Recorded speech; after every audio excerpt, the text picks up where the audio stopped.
Bentrovati al meteo. Ci attende una domenica con tanto sole e clima caldo e anche se le condizioni meteo ci invitano ad uscire, sarà una domenica da passare in casa, mi raccomando. Vediamo dunque la previsione nel dettaglio.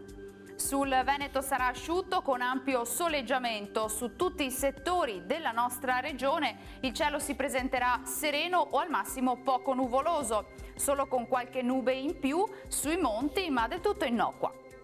Temperature in aumento, minime tra 3 e 7 gradi, massime invece tra 17 e 19.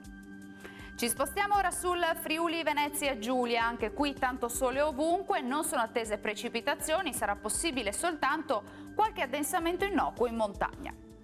Temperature minime tra 5 e 11 gradi, massime tra i 18 e i 19 all'incirca. Uno sguardo infine alla situazione del Trentino Alto Adige, poche novità, anche qui sarà una splendida giornata di sole, bel tempo e cielo sereno al massimo velato. Temperature minime tra 4 e 5 gradi, massime invece fino a 20 gradi all'incirca. Dal meteo per ora è tutto, vi auguro un buon proseguimento con Antenna 3. Arrivederci!